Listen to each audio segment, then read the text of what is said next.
All right, so if you're working in the ER and you get told that there are lab results that need some kind of follow-up or patient interaction, and you're wondering how to do that, uh, this is all done through Cerner.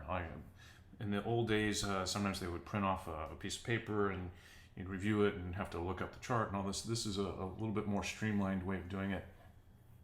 In your Cerner, there is a results callback button.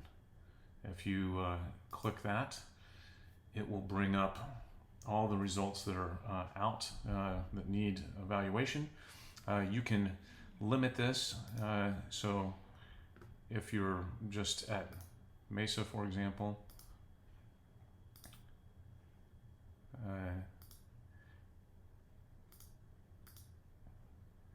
and so this will limit that down. For the purpose of this video, I will select all.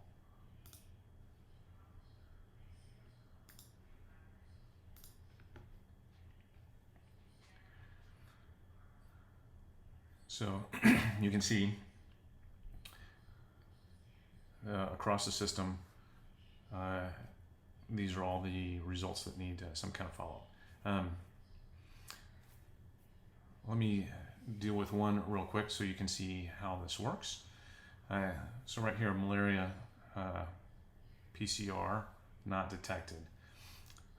So this will be easy to deal with because I don't have to contact the patient, but if we deal with this one, we can click on the little arrow by the patient's name. If you click on the patient name, it'll actually open that chart so you can review in detail.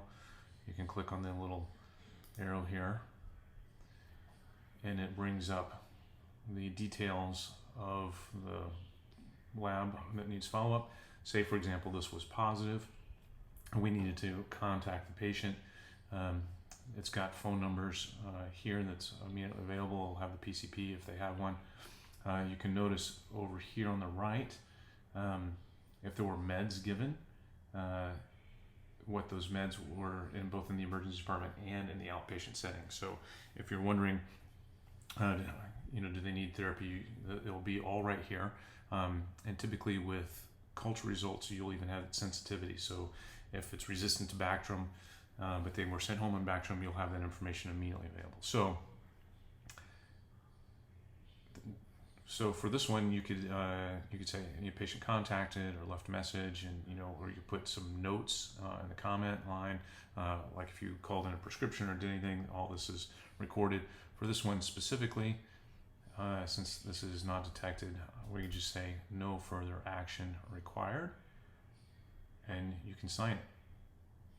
If a letter needs to go to a patient, you can click the letter button, but we're going to click sign, and that takes care of the lab. So from here, you can get in and deal with follow-ups in a fairly expedited and easy way, and it records what you did for the patient, and it will present information that makes it helpful if you need to contact the patient or look at some additional details. Now, the nurses typically are going to scan this list and screen out things that don't need to be dealt with, but if they find something that, like for example, this blood culture with Klebsiella, that this needs action, they will typically come to you and say, hey, can you please address the lab callback? Some places may have a bright colored piece of paper that they can put on your desk that says, hey, go into the lab results and take a look at that, because there's action items that need work. And again, this is all done in this results callback button within Cerner. Thanks.